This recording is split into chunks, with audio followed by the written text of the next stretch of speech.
up Yes. for you in my tie-dye to This represent my hippie songs that I've been doing. Had no idea I'd written a song that could be that important, and I didn't. I think she just took it and made it so much more than what it would have ever been. Dolly, would I have called you a hillbilly? Probably kicked your shins or something. She's the queen of country music, a legend wrapped in glitter and rhinestones. But for all her charm and grace, rumors have persisted for decades that Dolly Parton once left nothing to the imagination. Stories claim that during the filming of the best Little Whorehouse in Texas, cameras allegedly captured a moment so daring it never made the final cut.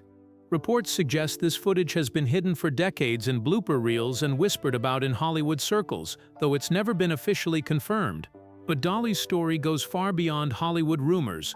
From her heartbreaking childhood in Tennessee to feuds, betrayals, health battles, and alleged hidden scandals, what really happened in Dolly Parton's life will change the way you see her forever. Dolly Parton's story didn't begin with rhinestones, wigs, and flashing cameras. It began in the foothills of the Smoky Mountains, in a one-room cabin in Locust Ridge, Tennessee, where life was defined by poverty, survival, and resilience. Born in 1946 as the fourth of 12 children, Dolly grew up in a family where money was scarce, comforts were non-existent, and love was the only thing that seemed to multiply.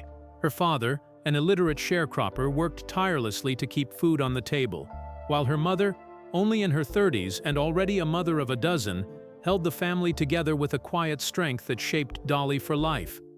The cabin was small, overcrowded, and bitterly cold in the winter. The children often shared beds to stay warm, and bathing was a once-a-week event in the nearby river with homemade soap. For many, that kind of hardship would have been a story of bitterness.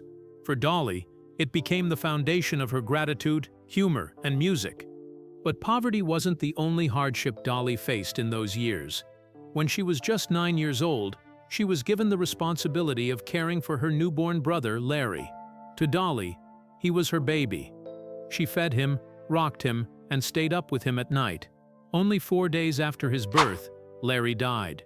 For a child already shouldering adult responsibility, the loss was devastating, and Dolly carried that heartbreak with her into adulthood, often recalling the pain decades later. Around that same time, another accident nearly changed her life forever.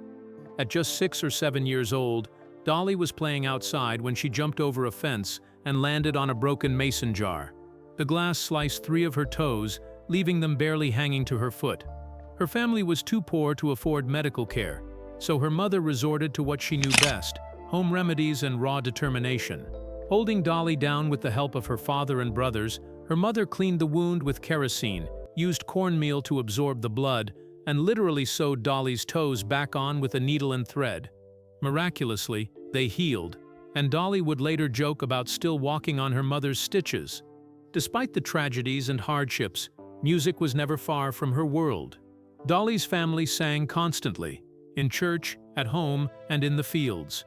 Her grandfather was a preacher who filled her Sundays with fiery sermons of hellfire and brimstone, terrifying young Dolly, and leaving her with a complicated relationship with religion. Yet while his words frightened her, the music sung in church and at home gave her peace. Dolly learned to pick out tunes on any instrument she could find, and her uncle noticed her talent early on. He eventually gave her a small Martin guitar, a treasure that she played through her childhood and teenage years. She guarded it fiercely, dreaming of the day it would take her out of the mountains. But fate was cruel yet again. Years later, after she had already left home to chase stardom, a fire consumed the family loft where she had stored the guitar, reducing her cherished companion to ashes. Only the neck survived, a symbol of how often loss seemed to follow her, even as success slowly approached. Dolly's childhood wasn't just marked by loss and poverty, it was also shaped by defiance. She was fascinated by a woman in town who dressed in tight skirts, red lipstick, and high heels. The neighbors called her trash, but Dolly saw glamour, confidence, and freedom. She vowed that one day she would look just like her, even when it earned her punishments from her grandfather. To him, Dolly's style was shameful. To her, it was self-expression, and no amount of discipline could stop her.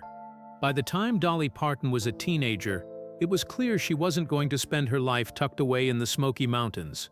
Music wasn't just a pastime for her, it was her calling, a way out of poverty, and a chance to turn pain into poetry. She began writing songs at the age of 7, strumming the little Martin guitar her uncle had given her, and by 8 she was already performing them. At just 10 years old, she was appearing on local television and radio shows, standing out as a voice far beyond her years. On the day after her high school graduation, Dolly did what so many dreamed of, but few had the courage to do. She packed her belongings, left her family home behind, and headed straight for Music City. But the road to stardom was anything but smooth. Record executives in Nashville didn't know what to make of her. While Dolly's songs were pure country, steeped in Appalachian storytelling and that unmistakable Tennessee twang, her looks and her high-pitched voice led some to believe she would be better suited for pop.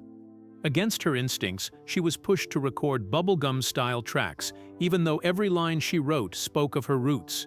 The results were uninspiring, and Dolly quickly realized that if she wanted to succeed, she had to take control of her career. Her break finally came in 1967 with the release of Dumb Blonde, a song that wasn't just catchy but also carried a bite of defiance. The title alone was Dolly's way of mocking the stereotype that would follow her for much of her life, a reminder that behind the wigs and makeup was a sharp, ambitious woman who refused to be underestimated. The single climbed into the top 30 on the country charts, and suddenly, Nashville couldn't ignore her anymore. That same year, Dolly's life changed forever when she was invited to join the Porter Wagoner Show, one of the most popular country variety programs on television. Porter Wagoner, already a star, was captivated by Dolly's voice and stage presence, but the fans weren't so sure. Many were loyal to Norma Jean, the singer she replaced, and they made their displeasure known. Some even chanted Norma Jean's name during Dolly's first appearances, a brutal reminder of how unforgiving the industry could be. But Dolly had faced tougher critics back home, and she refused to back down. With her charisma, dazzling stage outfits, and unmatched vocal power, she slowly won the audience over. Before long, she and Porter were performing duets that became instant classics, and their partnership helped the show reach millions of weekly viewers. Yet, as with many great partnerships, success bred tension. By the early 1970s, Dolly's talent had grown too big to be contained within Wagoner's shadow. She wanted to strike out on her own, to build a solo career that matched her ambition. Porter wasn't ready to let her go. Their battles grew fierce, with Porter insisting she stay and Dolly insisting she leave. Knowing that words alone wouldn't do, Dolly turned to the one thing that always expressed her best, her music. She went home and wrote "I Will Always Love You," a heartfelt ballad not about a romance, but about saying goodbye to her professional partner. When she sang it to Porter, he was moved to tears, and reluctantly, he gave her his blessing. But the story didn't end on that emotional note. After she officially left his show, Wagoner sued Dolly for breach of contract, dragging out what had once been a beautiful collaboration into a bitter feud. The two spent years apart, trading barbs and nursing resentment, before finally reconciling later in life. True to the words of her song, Dolly stood by his side when Porter passed away in 2007, proving that even the deepest rifts couldn't erase the bond they once shared. If there's one song that defines Dolly Parton's career, it's "I Will Always Love You." Written as a farewell to Porter Wagoner, it became one of the most iconic ballads in country music. But what many people don't know is that this song nearly took a completely different path, one that could have tied Dolly forever to Elvis Presley. In the mid-1970s, after Dolly had established herself as a solo star, word reached her that Elvis himself wanted to record the song. For a young woman from Tennessee, this wasn't just flattering, it was monumental. Elvis was more than a singer. He was the king of rock and roll, an untouchable cultural giant. The idea of him singing her words, giving them that unmistakable Presley flair, was almost too good to be true. But then came the catch. Colonel Tom Parker, Elvis's infamous manager, had a reputation for controlling every detail of Elvis's career, and he wanted control of this song too. Parker approached Dolly with a demand. If Elvis was going to record "I Will Always Love You," she would have to hand over half of the publishing rights. For most, the chance to have their work immortalized by Elvis would have been worth the sacrifice. Friends and advisors told Dolly she would be crazy to say no. After all, it was Elvis. But Dolly couldn't do it. She had poured her heart into that song, and the idea of giving up half of it, half of herself, was too much. Turning down Elvis Presley wasn't easy. Dolly later admitted she cried all night after the meeting, heartbroken at the thought of what could have been. But Dolly trusted her gut, and in the end, that gut decision changed everything. Though she missed out on Elvis, she held on to full ownership of the song, and when Whitney Houston recorded it in 1992 for the soundtrack of The Bodyguard, it became one of the biggest songs in music history. Whitney's version was a global phenomenon, topping charts around the world and selling millions of copies. What had once felt like a devastating loss became one of the smartest business decisions of her life. Instead of regretting her choice, she celebrated it, often joking that "I Will Always Love You" paid for her Dollywood theme park. By the early 1980s, Dolly Parton wasn't just a country star. She was a household name, crossing over into pop music, television, and even Hollywood. In 1982, she took on one of her most daring roles in The Best Little Whorehouse in Texas, playing Miss Mona, the owner of a Texas brothel. The film was cheeky, glamorous, and filled with the kind of over-the-top sparkle Dolly was famous for. But behind the polished release that fans saw in theaters, rumors have persisted for decades that there were bloopers and cutscenes where Dolly allegedly revealed far more than she ever intended. According to whispers from crew members and stories that have circulated around Hollywood, reports claim one particular blooper moment showed Dolly in a way that left absolutely nothing to the imagination. It said the moment was daring, unplanned, and quickly pulled from any official release. Those who claim to have seen the alleged footage say it was shocking at the time, because Dolly's image had always balanced carefully between playful sex appeal and wholesome charm. She flirted with innuendo in her lyrics and laughed off jokes about her figure, but she never crossed the line on screen. The rumored bloopers supposedly blurred that line entirely. Whether it was a wardrobe slip, an unscripted moment, or just Dolly having fun on set, reports suggest the result was enough to make the producers decide it could never reach theaters. Instead, it was allegedly tucked away, circulating only in private blooper reels, whispered about but never confirmed publicly. Even without the rumored blooper, The Best Little Whorehouse in Texas was one of the riskiest projects of her career. Playing the madam of a brothel was a bold move for someone who had grown up in a strict religious household. But Dolly leaned into the role with confidence, showing that she could be sexy, funny, and commanding all at once. The movie became a box office success, earning Dolly praise for her performance and further cementing her as a star who could do it all. By the mid-1980s, Dolly Parton was on top of the world professionally. Her music was selling millions, her movies were drawing big audiences, and she had transformed from a country girl into an international superstar. But behind the rhinestones and stage lights, her personal life was unraveling. The endless touring, recording, acting, and business ventures began to take a heavy toll on her body and mind. She later admitted that during this period she was ignoring her health completely, eating poorly, skipping rest, and pushing herself to the breaking point. It all came crashing down one night in Indianapolis, when Dolly shocked fans by suddenly collapsing on stage. To the public, it looked like exhaustion, but doctors soon revealed something much more serious.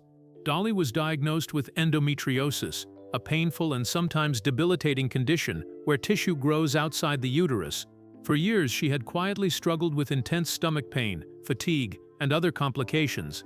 The diagnosis eventually led to a partial hysterectomy, a surgery that not only saved her life, but also meant she could never have children. For Dolly, who had once dreamed of starting a family with her husband Carl Dean, it was devastating. She described the period as one of the lowest points of her life, both physically and emotionally. The emotional weight of her health issues was compounded by other personal problems. Dolly has admitted that during this time she was also involved in what she called an affair of the heart, a relationship that allegedly never turned physical, but reportedly left her racked with guilt. The fallout, combined with her inability to have children and the unrelenting stress of fame, pushed her to the edge. She stopped taking care of herself, gained weight, and fell into a deep depression. At her lowest, Dolly has confessed that she even contemplated ending her life. It's reported that in one of those dark moments, she picked up a gun in her home and considered pulling the trigger. Just as the thought crossed her mind, her little dog Popeye came running up the stairs, the sound of his paws pulling her back to reality. She has often said she believes God sent Popeye to save her, a sign that her story wasn't finished yet. That moment became a turning point, a reminder that even in her darkest hours, she still had reasons to live, to fight, and to keep creating. In the years that followed, Dolly slowly rebuilt her strength, focusing on her health and learning to live with the reality that she would never have biological children. Instead, she poured her love into her nieces, nephews, and eventually millions of children around the world through her Imagination Library charity. As Dolly's fame soared, she found herself facing a challenge that wasn't about music or health, but about perception. For years, men in Nashville and even some in the media dismissed her as a dumb blonde, someone better known for her curves and wigs than her talent. The nickname stung, but instead of running from it, Dolly turned it into her armor. She once said she knew exactly how she looked and leaned into the joke before others could use it against her. The sexism she endured in the country music industry was relentless. Dolly admitted she was harassed more than once, but she prided herself on being strong enough to walk away from men who tried to take advantage of her. In 1977, Barbara Walters famously asked Dolly in a televised interview if she ever worried people thought she was a joke because of the way she dressed. Walters' tone was condescending, suggesting that Dolly's sky-high wigs, sparkling dresses, and bold makeup were signs of vanity rather than artistry. But Dolly didn't flinch. With her trademark wit, she reminded the world that she was in control of her image. "Don't judge a book by its cover," she said, "because I'm a real good book." That moment, meant to belittle her, only reinforced how quick and sharp she truly was. While others underestimated her, Dolly quietly built an empire. By the 1980s, she wasn't just a singer and actress, she was a savvy businesswoman. She invested in publishing, production, and most famously, Dollywood, her theme park in Tennessee that became both a tourist destination and a symbol of her roots. For all her fame and fortune, Dolly Parton never escaped the complicated ties of family. Growing up in poverty with 11 siblings created bonds that were unshakable, but also tensions that surfaced later in life. Nowhere was this more clear than in the bitter family legal battle of 2001, when Dolly and most of her brothers and sisters went to court against the very woman they adored and sang about so often, their mother, Avie Lee Parton. By then, Avie Lee was 77 years old, and Dolly and her siblings believed she could no longer properly manage her affairs. They pushed for a conservatorship to oversee her finances, a move they claimed was out of love and protection. But their mother fiercely resisted. She had raised 12 children in the harshest of conditions, survived decades of poverty, and wasn't about to surrender her independence in her final years. The court fight dragged on, a heartbreaking rift that played out away from cameras but left deep scars within the family. In the end, the battle became moot when Avie Lee passed away in 2003, at the age of 80, closing the chapter on a painful and very public family dispute. The loss of her mother was a devastating blow, but it was far from the only heartbreak Dolly endured in the years that followed. She also suffered the death of her younger brother Floyd Parton in 2018. Floyd was more than family. He was one of her closest collaborators, co-writing hits like Rockin' Years. Losing him meant losing a creative partner as well as a brother, a loss Dolly described as one of the hardest of her life. Even more tragic was the death of her niece Tever in 2017 at just 36 years old. Coming only a month after the passing of her beloved manager Don Warden, the twin blows left Dolly reeling. Tever had been part of the younger generation of Partons, someone Dolly saw as a link to the future of the family. Warden, by contrast, had been with Dolly since the very beginning of her rise on the Porter Wagoner show, guiding her career through its most crucial moments. By the mid-1980s, Dolly Parton wasn't just a superstar, she was a brand. In 1986, she purchased an amusement park in Pigeon Forge and transformed it into Dollywood, a mix of roller coasters, music shows, Southern food, and Appalachian culture. For Dolly, Dollywood was more than a business venture, it was a way to bring jobs to one of the poorest parts of the country, a way of giving back to the community that raised her. It became a pilgrimage site for fans who could walk through a chapel, listen to bluegrass, and even tour a replica of the cabin where Dolly was born. But with fame and fortune came the harsh reality of lawsuits and controversies. Running a theme park wasn't as simple as running a stage show. In 2014, a woman reportedly fell while exiting Dollywood's waltzing swinger ride. She struck her head on the pavement, suffering broken bones and serious injuries. She later sued Dolly's Park for nearly $500,000.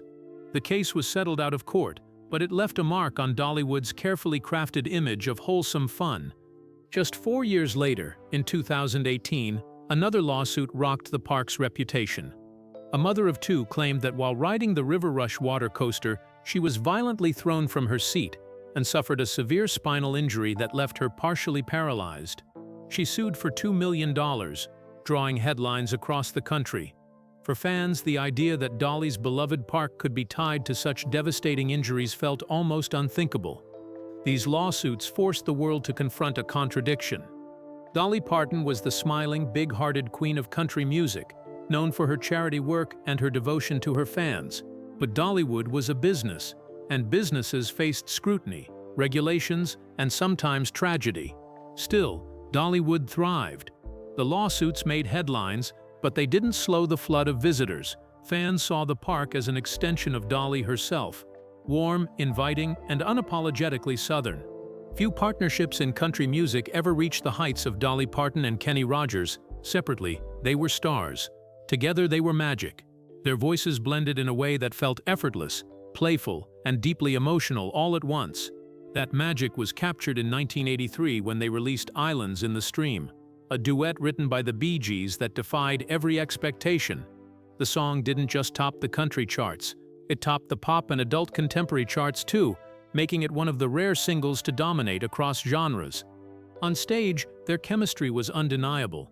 They laughed, teased, and flirted like old friends who knew exactly how to push each other's buttons, and fans couldn't get enough. But behind the scenes, their bond was deeper than just catchy choruses. Dolly often said that Kenny was like the brother she never had, a confidant who understood the unique pressures of fame. Over the years, they performed together countless times, from television specials to award shows, always drawing massive audiences. That's why Kenny Rogers' death in March 2020 hit her so hard. He passed away at the age of 81. And for Dolly, it was like losing a piece of herself. Within hours of the news breaking, she posted an emotional video, holding a picture of herself and Kenny together. Fighting back tears, she told fans her heart was broken, that she loved Kenny with all her heart, and that a big piece of it had gone with him. The rawness of her grief struck fans everywhere, reminding them that behind the wigs and sparkle was a woman who had just lost one of her dearest friends. For decades, Dolly Parton's look has been instantly recognizable. The towering wigs, the sequined gowns, the sparkling smile, but one of the more curious elements of her style in later years has been her gloves.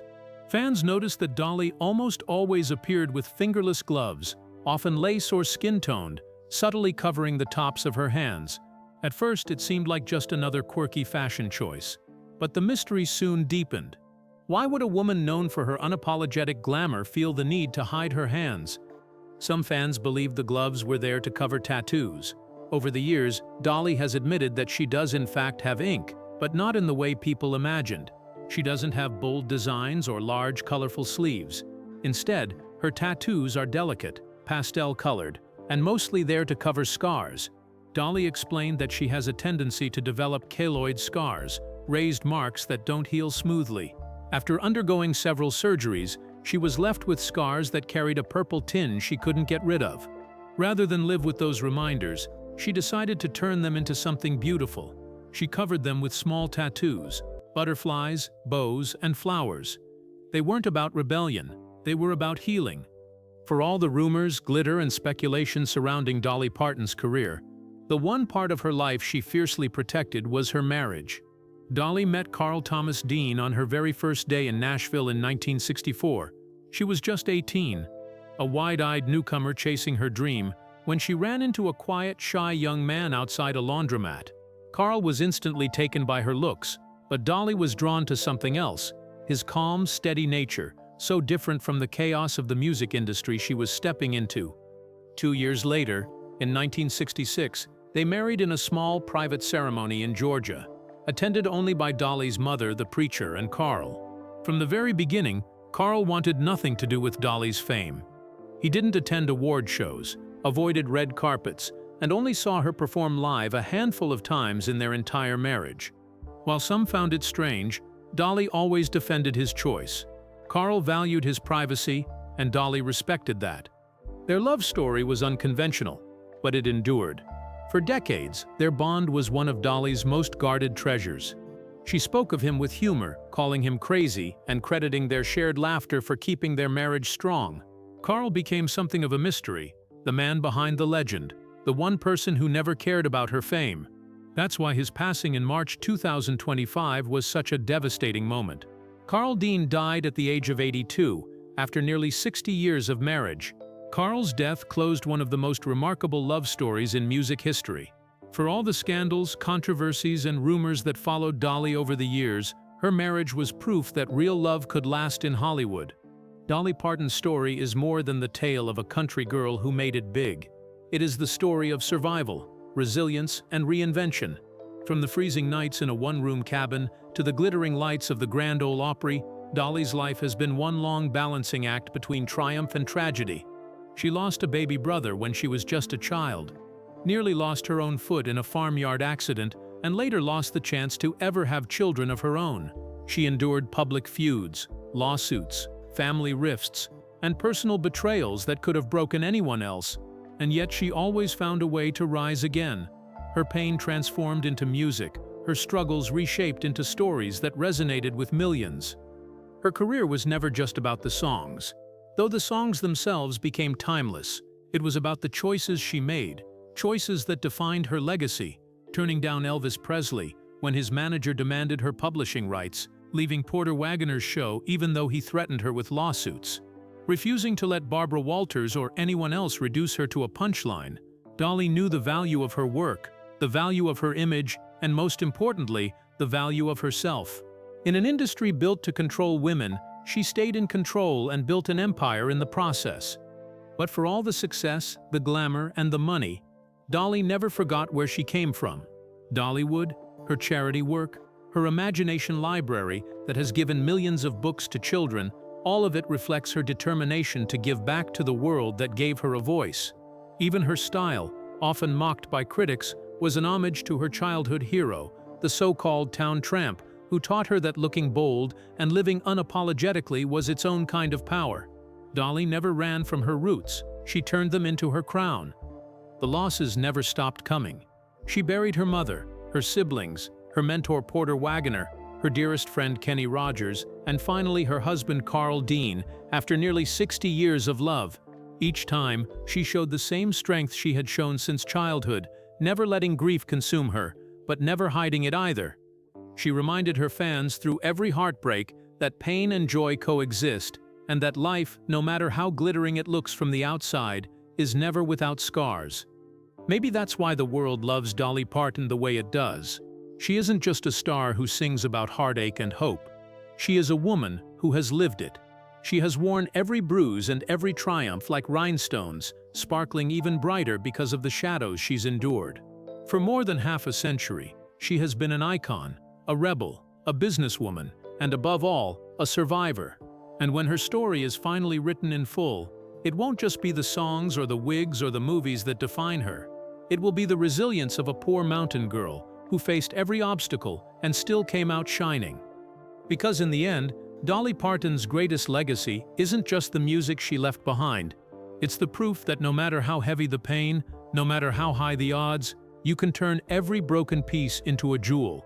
And that is why, long after the last note fades, Dolly Parton will always be remembered not just as a country music legend, but as an American institution, a woman who revealed her truth, scars and all, and never stopped surviving,